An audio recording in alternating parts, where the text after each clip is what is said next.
व्यास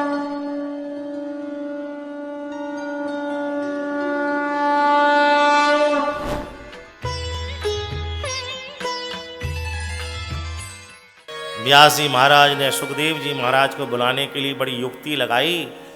अपने 4 ऋषि कुमारों को भागवत जी का एक बड़ा सुंदर श्लोक याद कराया। और इसी क्षेत्र में सुखदेव भगवान विचरण करते हैं। मैं ये नहीं कहूंगा कि वो करते थे, क्योंकि ये लिखा गया है तम सर्वभूत हृदयम मुनिमान तोस्मी, यानी कोई अवतार लेकर नहीं आए जो लीन हो गए रामकृष्ण नारायण की तरह। ये नहीं कि 125 वर्ष के लिए आए या 11,000 वर्ष के लिए आए, वो तो आज भी विद्यमान है, कण कण में विद्यमान है सुखदेव जी। और इस भूमि में तो निश्चित है, चर्म चक्षुओं से हम नहीं दे सकते, लेकिन वो है, ये निश्चित है। तो करुणा से भरा हुआ बड़ा सुंदर एक श्लोक व्यास जी के शिष्य याद कर कर आए। और उसी क्षेत्र में आकर उन्होंने गंगा जी के किनारे पर जब देखा कि सुखदेव जी बिल्कुल दिगंबर अवस्था में एक वृक्ष के नीचे बैठे हैं, तो उन्होंने उस श्लोक को गाया। अहो बकीयम स्तन कालकूटम जिघांसया पाय यदप्य साध्वी लेभे गतिम धातृचेतां ततोऽन्यं अम्बा दयालुं शरणं व्रजेम। कम्बा दयालुम शरणम व्रजेम। बार बार गाने लगे ऋषि कुमार, कम्बा दयालुम शरणम व्रजेम। बोला करो भाई, कम्बा दयालुम शरणम। अरे ऐसा कौन दयालु है जिसकी शरण में तुम जाओगे ऐसे छोड़कर? कोई है ऑप्शन? एकदम नेत्र खुले सुखदेव जी के जब कानों में ये स्वर पड़ा। बोले कौन सी ऐसी पर्सनैलिटी है जिसको ये कह रहे हैं कम्बा दयालुम शरणम व्रजेम? बताओ विरक्त दिगंबर सुखदेव, कौन ऐसा दयालु है जिसकी शरण में तुम जाओगे, जिसका तुम ध्यान कर रहे हो? बोले कैसा दयालु है? बोले अहो बकीयम। बकासुर की बहन बकी अर्थात पूतना, स्तन कालकूटम, अपने स्तनों पे कालकूट विष लगाकर आई। और किस लिए आई? जिघांसया, मारने के लिए आई। भगवान चाहते तो दृष्टि मात्र से ही उसको मार देते और बहुत दूर फेंक सकते थे उठाकर, लेकिन नहीं। बोले माँ का रूप लेकर आई है, माँ का कार्य है दूध पिलाना, धात्री का काम है। तो भगवान ने उसको स्वीकार किया। और कैसा स्वीकार किया कि उसके स्तन का पान ही नहीं किया, उसको वो स्थान दे दिया जो स्थान अपनी मैया देवकी और यशोदा जी को देना था। अहो बकीयम स्तन कालकूटम जिघांसया पाय यदप्य साध्वी लेभे गतिम धातृचेतां ततोऽन्यं कम्बा दयालुं शरणं व्रजेम। अब बताओ सुखदेव, क्या तुम्हारा निर्गुण निराकार ब्रह्म ऐसा दयालु है जो शत्रुता का भाव रखकर मारने की इच्छा से आए और उसको भी अपना लोक प्रदान कर दे? सुखदेव जी के नेत्र खुले, मुस्कुराए, व्यास जी के शिष्यों को बुलाए। बोले कहाँ के ऋषि कुमार हो? कौन से गुरुकुल में रहते हो? अरे बोले हमारे गुरुदेव का आश्रम है शम्याप्रास, वहाँ रहते हैं। कौन है गुरुदेव? बोले भगवान वेद व्यास। अच्छा अच्छा, ये श्लोक कहाँ का है जो बोल रहे हो? बोले हमारे गुरुजी ने लिखा है। अच्छा, जरा 10-5 बार बोलो, इसको याद करने की इच्छा है। बड़ी सुंदर पर्सनैलिटी का गान कर रहे हो तुम लोग, कम्बा दयालुम शरणम व्रजेम। तो मौका पाते ही भगवान व्यास के शिष्यों ने कहा महाराज एक श्लोक थोड़ी है जो आप बोलने से याद कर लोगे। बोले कितने हैं? बोले 18,000। और एक श्लोक देखे ना, चावल की हड़िया का एक ही दाना तो देखा जाता है कि गल गया कि नहीं गलेगा, और एक गल के तैयार हो गया बढ़िया तो सारा गल गया। तो बोले ओहो हो, इतना सुंदर श्लोक। और सुखदेव जी अगले आगे कहेंगे शुकम अध्यापयामासः, और उस एक श्लोक के माध्यम से ही ऐसे खिंचे चले आए श्री सुखदेव जी महाराज, और आकर व्यास जी के चरणों में आकर उन्होंने पूरी भागवत का पान कर लिया। बोलिए श्री सुखदेव जी महाराज की जय। भागवत जी का प्रणयन हो गया, सुखदेव जी महाराज कहने वाले तैयार हो गए। अब कथा चलती है सुनने वाले की ओर। सूत जी कह रहे हैं, हे ऋषियों, कथा कहने वाला तो तैयार हो गया, लेकिन उसका जो प्रमुख श्रोता है वो कौन है? परीक्षित जी। चलिए अब उस वंश की ओर चलते हैं। भगवान श्री द्वारकाधीश की प्रेरणा से भूभार हरण करने के लिए भगवान ने महाभारत जैसा युद्ध कराया। इच्छा तो उन्हीं की थी, लेकिन उनका एक नाम है अमानी मानदोदेयम। विष्णु सहस्त्रनाम में आता है ना, खुद अमानी है, सबको मान देने वाले हैं। वास्तविक तो युद्ध इन्होंने ही लड़ा है और सबका संहार इन्होंने ही किया है। दृष्टि मात्र से ही सबकी आयु का हरण कर लिया और चर्म चक्षु से नहीं देखा गया, लेकिन सुदर्शन तो इन्हीं का चल रहा था। ये बात खाटू जी श्याम, जिनको बवरिक कहते हैं, उसने स्पष्ट किया। तो इन्होंने अपनी प्रेरणा से महाभारत जैसा युद्ध कराया और वो युद्ध अंतिम परिणति में पहुंच गया। क्या स्थिति हो गई? बोले सबसे ज्यादा जो प्रतिद्वंदी था वो कौन था? दुर्योधन। और भीम ने 18वें दिन अपनी गदा से उसके दोनों जो भुजदंड थे उन दोनों को तोड़ दिया। भगनो उरुदंड, गदा के द्वारा भीम के दोनों जब उरुदंडों को तोड़ दिया, जंघाएं तोड़ दी, अब वो दुर्योधन अपने शिविर में पड़ा है। रक्त मांस पीप निकल रहा है, मक्खियां भिनक रही हैं। दुर्योधन में अब इतनी भी शक्ति नहीं है कि उन मक्खियों को भी उड़ा ले, उसकी इतनी दुर्दशा हो गई। गुरुपुत्र अश्वत्थामा केवल गुरुपुत्र ही नहीं है, उसके मित्र भी हैं। उन्होंने जब दुर्योधन की ये दशा को देखा तो उनको बड़ा कष्ट हुआ। दुर्योधन से बोले, मित्र, 2 दिन पहले तक मैंने तुम्हारा वैभव देखा है।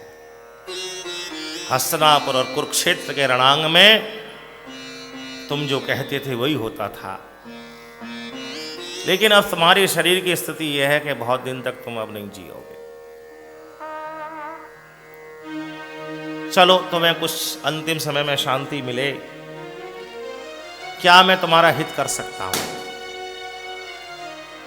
तो दुर्योधन ने बड़ा व्यंग बाण कहा और बोले, देखो अश्वत्थामा, युद्ध तो हमने भी लड़ा, पांडवों ने भी लड़ा, लेकिन विडंबना यह है कि हम 100 भाई थे, उसमें से एक भी नहीं बच रहा है। पांडवों का कैसा संरक्षण है कि उनमें से एक भी नहीं मरा है। अश्वत्थामा समझ गया, दुर्योधन से बोला, ओहो दुर्योधन चिंता मत करे, आज रात्रि को ही मैं 5 पांडवों को मारने का प्रयत्न करूंगा।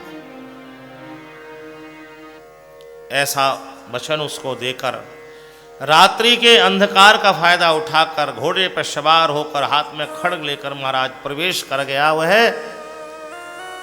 और क्योंकि युद्ध लगभग समाप्त हो गया था, दुर्भाग्य से द्रौपदी के 5 पुत्र जो थे आज 5 पांडवों की शैया पर सो गए। उसको ये पता था कि इसी कक्ष में 5 शैयाएं लगती हैं, 5 पांडव सोते हैं, तो आतताई अश्वत्थामा ने प्रवेश करके एक ही झटके में द्रौपदी के 5 पुत्रों को मार दिया। सबका सिर काट कर एक वस्त्र में लपेट कर सुबह होते होते आया और दुर्योधन के आगे पटक के बोला, तू एक पांडव की बात करता था, ले पांचों का एक काम एक साथ कर दिया। लेकिन जैसे ही दुर्योधन ने देखा, अरे मूर्ख अश्वत्थामा, ये तूने क्या करा? वंश को चलाने वाले हैं, यही हमको पिंडदान जलांजलि देने वाले थे, तैने इनको मार के तो हमारा कुल ही नष्ट कर दिया। अब देखिए, बिना विचारे जो करे सो पाछे पछताए। कितना बड़ा कुकृत्य किया है अश्वत्थामा ने।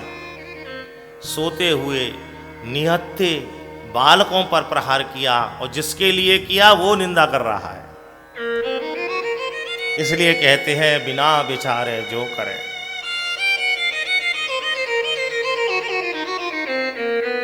अब तो अश्वत्थामा बड़ा व्यथित हुआ।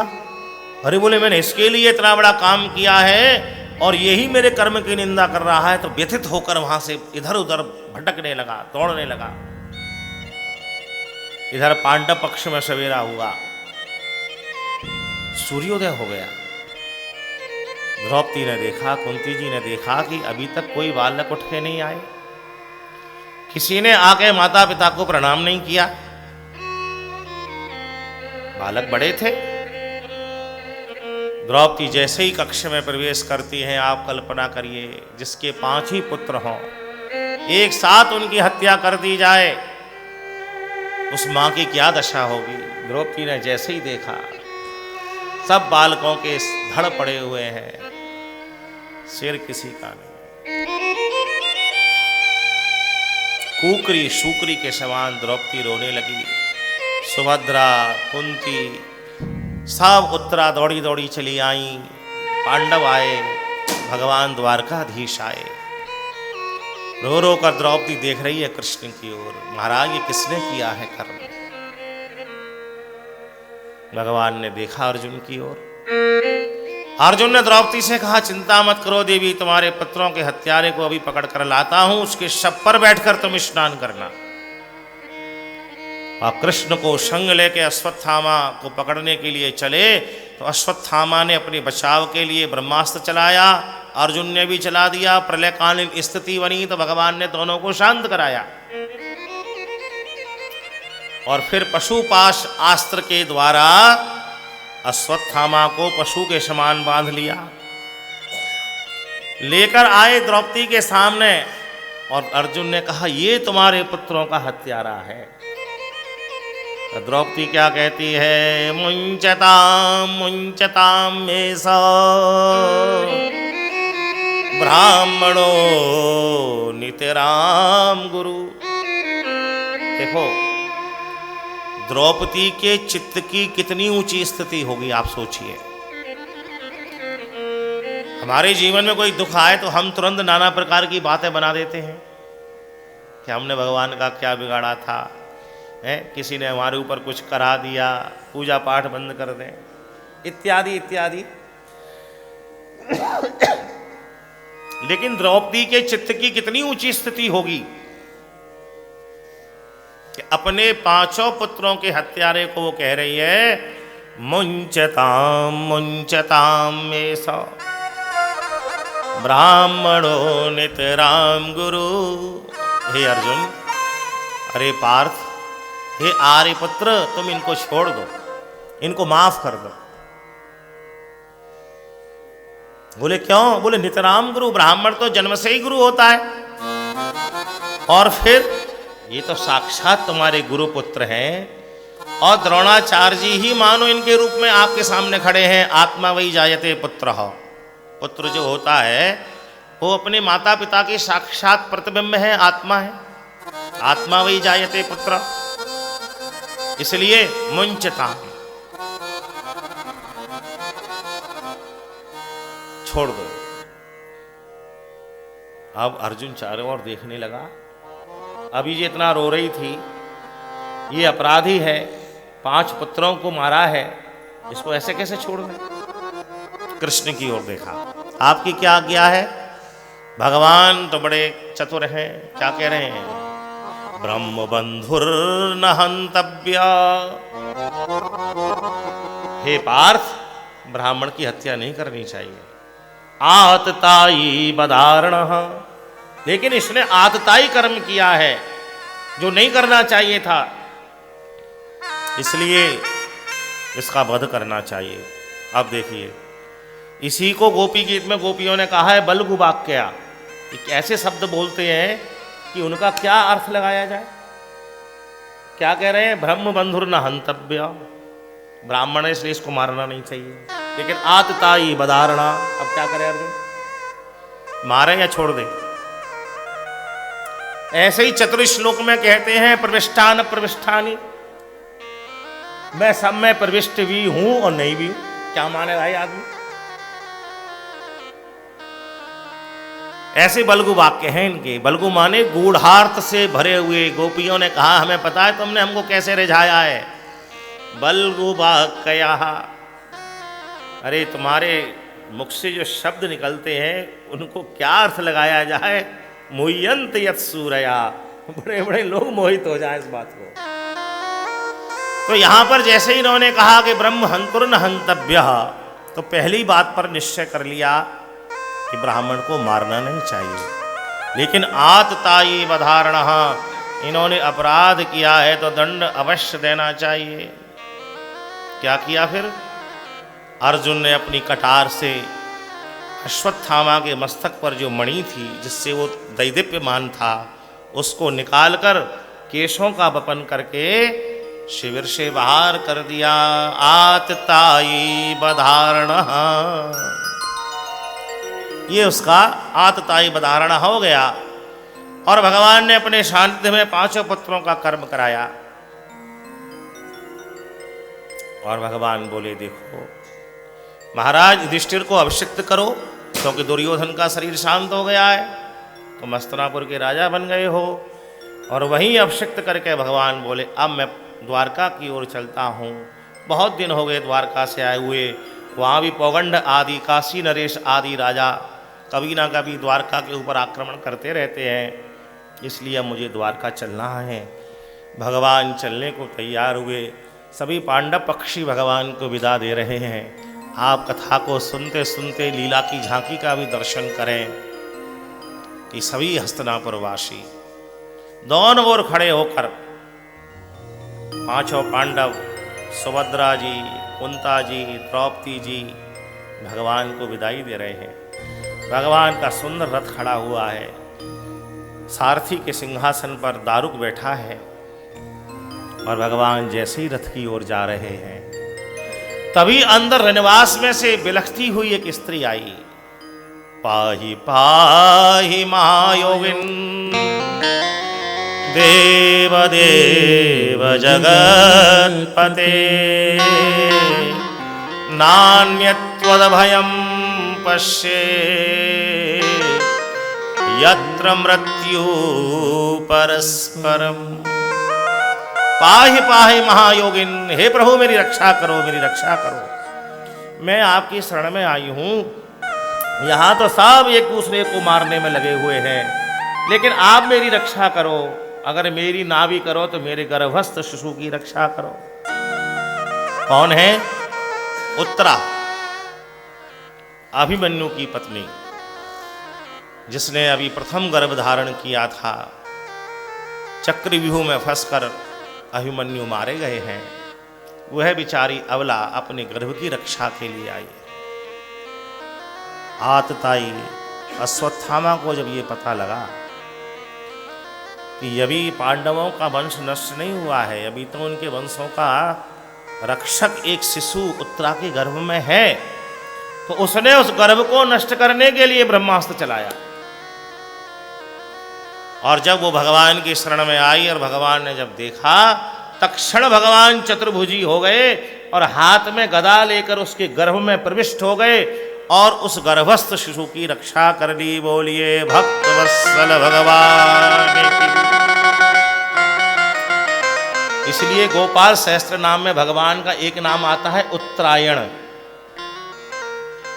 उत्तरा के गर्भ में जाकर जिन्होंने वास किया सा उत्तरायण। क्योंकि परीक्षित की रक्षा करने के लिए गए ना, तो उत्तरा के गर्भ में जो प्रविष्ट हुए उनको उत्तरायण कहते हैं। गर्भ की रक्षा कर ली और भगवान पुनः चलने के लिए तैयार हुए। इतनी दयालुता को जब देखा कुंती जी ने, तो बिल्कुल सन्मुख उनके आगे खड़ी हो गई, दोनों हाथ अपने हाथों में पकड़ लिए, द्वारकाधीश के निर्विमेष नेत्रों से उनको निहारने लगी ऊपर से नीचे तक। कितनी करुणा तुम्हारे अंदर भरी पड़ी है। रोमटे स्फुटित हो गए कुंती जी के, नेत्रों से झरझर आंसू बहने लगे और सजल नेत्रों से कहने लगी, नमस्ते पुरुषम त्वाद्य ईश्वरम प्रकृते परः अलक्षयम सर्वभूतानां अंतर्बहिरभिस्थितम। अलक्षयम, चाहे आप दिखाई नहीं दे रहे, लेकिन आप सबके अंदर और बाहर विद्यमान हैं। अलक्षयम सर्वभूतानां अंतर्बहिरभिस्थितम, सबके बाहर और अंदर आप विराजमान हैं। ऐसे आदि पुरुष भगवान को नमस्ते, मैं नमस्कार करती हूँ। और फिर आगे कहती हैं, नमः पंकजनाभाय नमः पंकजमालिने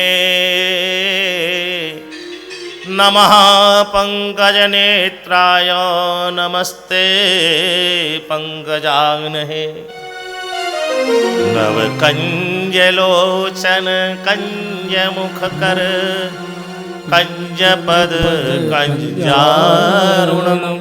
बिल्कुल इस श्लोक की हिंदी है ये। नमः पंकजनाभाय नमः पंकजमालिने नमः पंकजनेत्राय नमस्ते पंकजाग्नहे। संपूर्ण मुख ही आपका पंकज है, कमल है। भगवान हल्के से मुस्कुराए और बोले, बुआ जी अब क्या शेष रह गया है जो इतनी स्तुति कर रही हो आप? बोले, तुमसे कुछ पाने की इच्छा है। अरे तो फिर संकोच किस बात का है? आपका तो सबसे बड़ा अधिकार है, मैं आपका भतीजा हूं, आप मेरी भुआ हैं। कुंती जी भगवान वसुदेव जी के जो पिता हैं उनकी सगी बहन है। और वसुदेव जी के जो पिता थे ना, महाराजा शूरसेन, उनके मित्र थे महाराज भोज। उनके कोई कन्या नहीं थी, तो कुंती जी को वो गोद ले गए थे।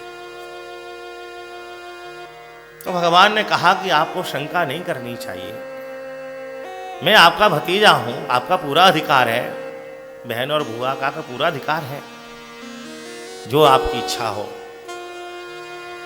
लेकिन मानो कुंती जी कह रही हैं कि तुमको भी देने में बड़ा जोर पड़ेगा, इसलिए मुझ पे मांगा नहीं जा रहा है। भगवान बोले, मेरी सामर्थ्य पर शंका मत करो, जो इच्छा हो सो। तो उन्होंने क्या कहा, विपदः सन्तु न सस्वत्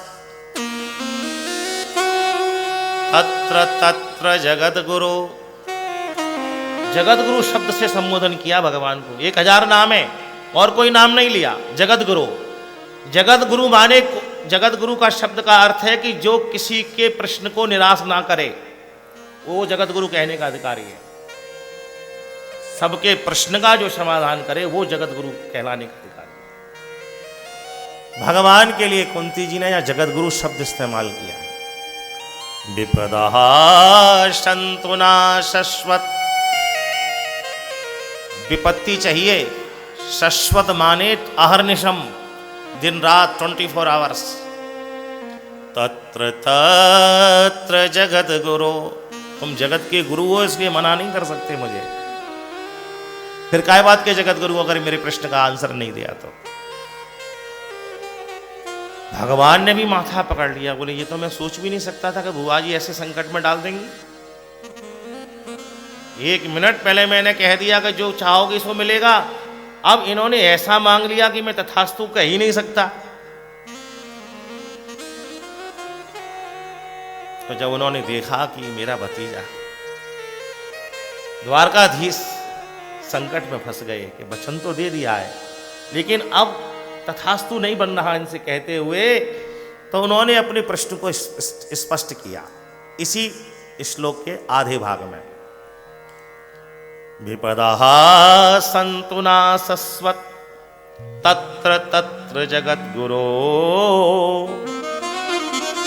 हे जगत के गुरु, हमें विपत्ति का आशीर्वाद दो, शाश्वत रूप से विपत्ति बनी रहे। और तुम इसको सुनकर संकोच में पड़ गए हो तो मैं स्पष्ट कर देती हूं मैं क्यों मांग रही हूं। भवतो दर्शनम यस्यात्। मैं विपत्ति में पड़ी रहूं अकेली इसलिए नहीं। भवतो दर्शनम यस्यात्। अरे मैं तो उसके ब्याज से आपको प्राप्त करना चाहती हूं। विपत्ति क्यों? कि विपत्ति रूपी मूल अगर होगा तो ब्याज रूप में आप मेरे सन्निकट रहेंगे। भवतो दर्शनम यस्यात्।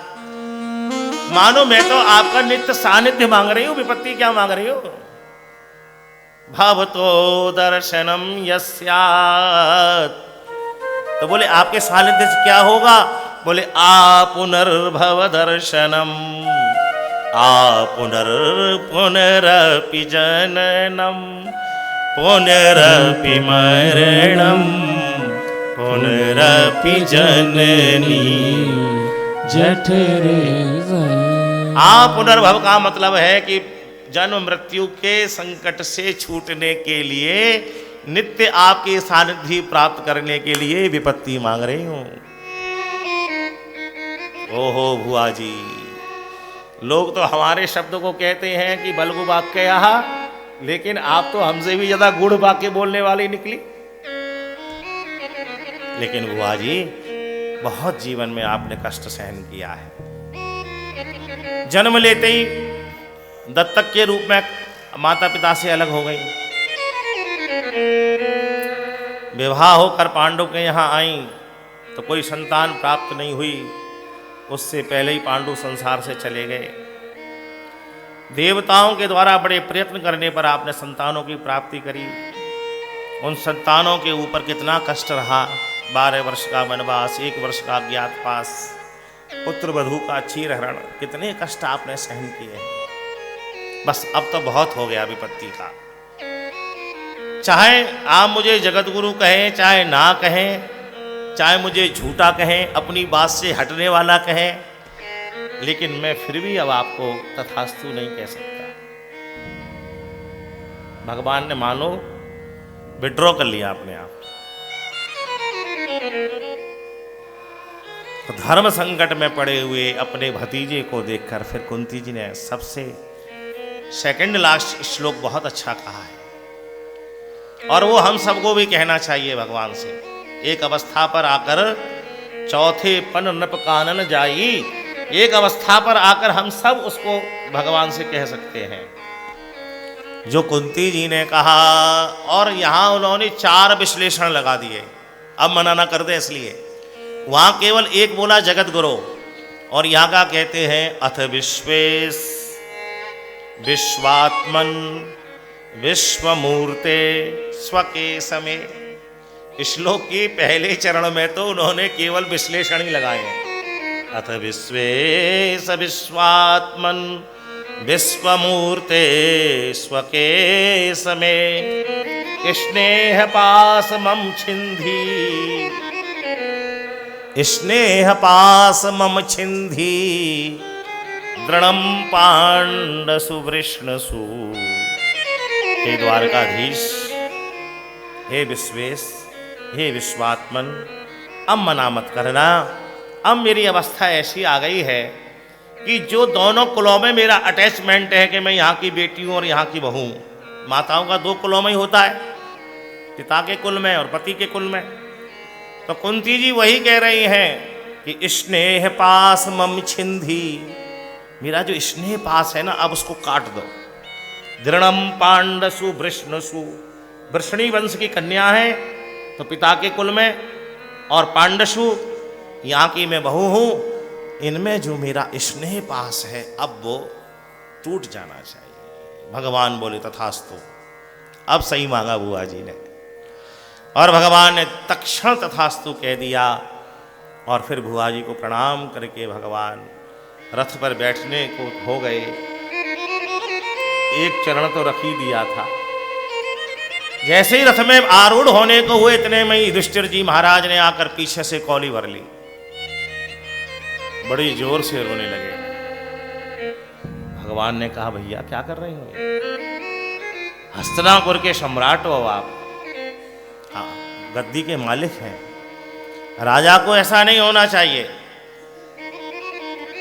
युधिष्ठिर जी ने कहा, द्वारकाधीश, आपके जाने के बाद में ये हस्तिनापुर की गद्दी को मैं चला पाऊंगा? मेरे बस की बात।